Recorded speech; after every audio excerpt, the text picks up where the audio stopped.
こんにちは、しょうこです。年間100泊以上するアラサー OL です。ホテルステイの様子をお届けしていきます。それでは、どうぞ。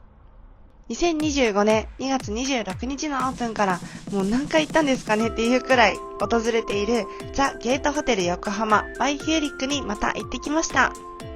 オープン日の動画はすでに投稿しましたが、その動画で紹介した部屋とは異なる部屋も撮影できたのでよかったら見てください。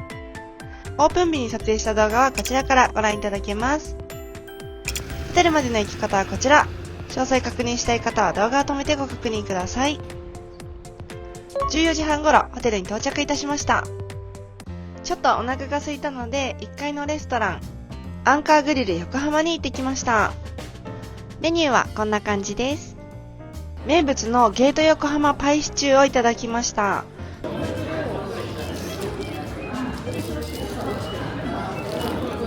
パイがサクサクでシチューはサラサラ系のシチューです。とっても美味しかったです。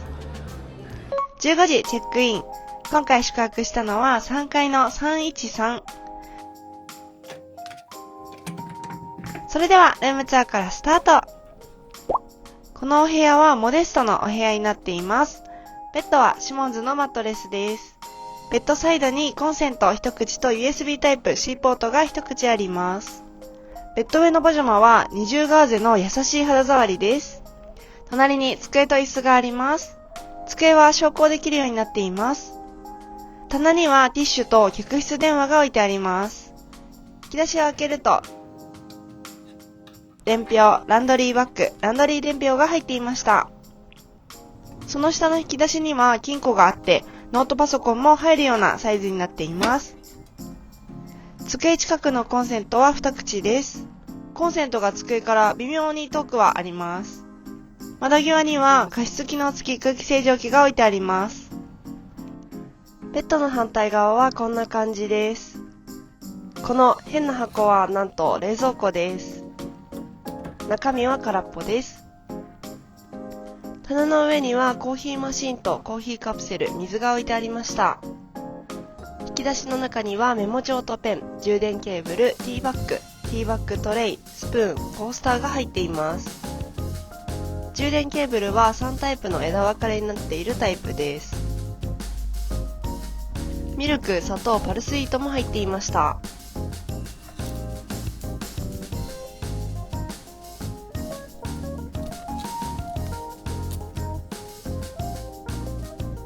ティーバッグはトワイニングのアールグレイとセイロンオレンジペコ。千代田園の煎茶です。下の引き出しにはマグカップとグラスが入っています。さらに下の引き出しには電気ケトルとアイスペールが入っていました。ゴミ箱には缶、瓶とペットボトルの袋も用意されています。こちらの端の方には非常灯もありました。テレビは館内案内を確認したり YouTube などのアプリも使えます。丸みのある全身鏡も可愛いですよね。足元にはバゲージラックもあります。こちらは薄型のクローゼットです。使い捨てのスリッパがかかっています。スリッパのふかふか具合チェックしていきたいと思います。でもこれ部屋によって違ったりはしないんだね。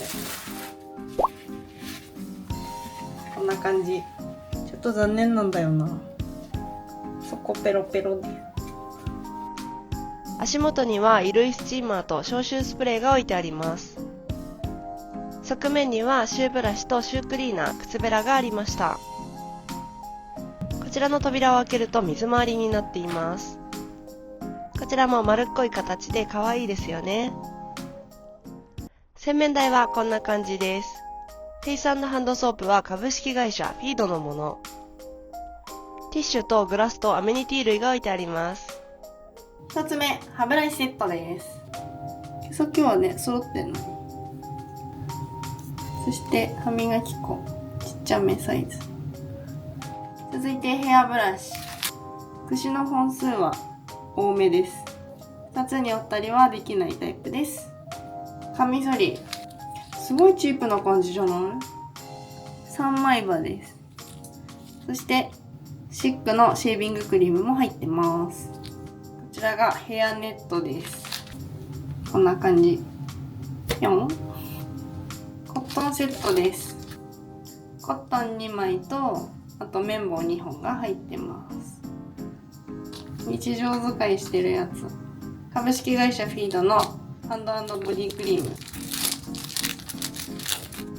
ダージリンティーの香りです。結構この匂い好き。これフロントに言うとスキンケアセットもらえます。ミキモトコスメティクスのムーンパールです。メイク落としクリームタイプと洗顔フォームと化粧水と保湿クリームが入っています。水回りのコンセントはなんと2口です。こちらが引き出しになっていてドライヤーが入ってます。ドライヤー開けていきます。サロニア、黒のサロニアです。タオルは足元にあります。こちらシャワールームになっています。オーバーヘッドシャワーもあります。左からシャンプー、コンディショナー、ボディーソープです。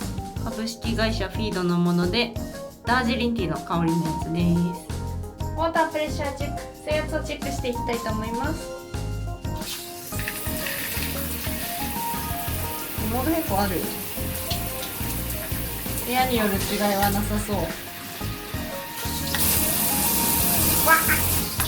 そして前回みたいに水漏れとかは特にないかなと思います。オーバーヘッドシャワーも確認していきます。これマックスです。結構よくね。いい感じ。ルームツアー最後となりましたが、部屋からの眺望を見ていきたいと思います。ニューグランドビュー。ビューというか、向こうもさ、カーテン開けたらさ、こんにちはってことで合ってる？前回の動画でエッセンシャルダブルとクラッシーキングの部屋を紹介しているんですが、またエッセンシャルダブルの部屋に泊まり、少し異なる間取りも撮影できたので簡単に紹介できればと思います。どうぞ。今回泊まったのは7階の706。こちらのお部屋はエッセンシャルダブルのお部屋になっています。この動画ではモデストルームとの違いだけ紹介していきます。2名まで宿泊できるお部屋なのでパジャマは2つあります。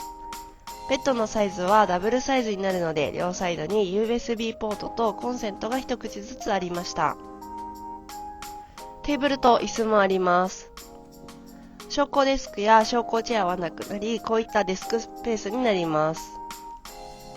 コーヒーカプセルや水の数も倍になります。コンセントは机の上にあるので先ほどより充電しやすそうです。ティーバッグなども数が倍になります。冷蔵庫は通常のホテルサイズに変わりました。カップも2つになっています。クローゼットも少し大きくなっていて、スリッパも2つになっていました。洗面台とトイレは区切られています。こちらのお部屋から浴槽があるので、バスソルトもアメニティに置いてありました。足元に椅子みたいなものがあるのも違いですね。お手洗いは区切られている以外の違いは特にありません。お風呂場は洗い場も広く、浴槽も大きいです。私結構貧血になりがちなので椅子があるのは大変助かります。ウォータープレッシャーチェック、水圧をチェックしていきたいと思います。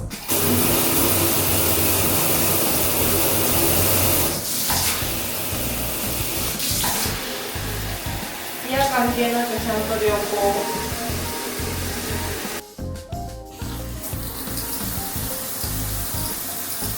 いい感じです。ルームツアー最後となりましたが、部屋からの眺望を確認していきたいと思います。7階になったのと少し海寄りになったので、先ほどの部屋よりは眺望いいのではないかなと思います。このホテルに泊まると私的には恒例の中華街食べ歩きです。まずはフカヒレ肉まん450円でした。続いて焼き小籠包、こちら580円でした。前回食べていた方天閣の焼き小籠包の方が私は好きです。ザージーパイ500円。これかなりお腹いっぱいになりますね。コスパいいですが食べ歩きには向いてない気がします。20時頃就寝準備です。お風呂を溜めていきたいと思います。お風呂が溜まったのでアメニティのバスソルト入れていきます。パジャマは上下別のタイプでした。お夜食にフルーツピークスのタルトを買ってきていただいていたのでいただきました。これとっても大好きです。部屋のテレビで全国のゲートホテルを見ることができたので見ていたのですが、このザ・ゲートホテル京都って写真が横浜のやつな気がします他のザ・ゲートホテルもぜひ行ってみたいですね。おはようございます。2日目の朝です。9時頃朝食を食べに行きました。こちらの朝食はメインを選ぶハーフビュッフェスタイルです。3500円と高めではありますが満足感も高いのでおすすめです。ビュッフェは種類も多くてどれも美味しいです。私が特に好きなのはスープです。席はソファー席が多いのも嬉しいですよね。朝食を普段私は食べないのですが、こういうビュッフェだとしっかり食べてしまいます。メインはエッグベネディクトやカレー、フレンチトーストから選べます。こちらのカレー食べたことはないのですが、フレンチトーストが美味しくっていつもつい選んでしまいます。3500円を出せば宿泊せずとも朝食をいただけるようです。11時チェックアウトです。オープンしてから本当に何度訪れたんだろうというくらい気に入っているホテルです。宿泊した日がちょうどみなとみらいで花火大会があった日だったようで、屋上から見ることができました。花火大会の会場からちょっと遠かったですが、椅子席もあって座りながらゆっくり鑑賞することができてよかったです。同じ宿泊者の方々が少し早めから屋上に集まっていたので、早めに席を確保することをお勧めします。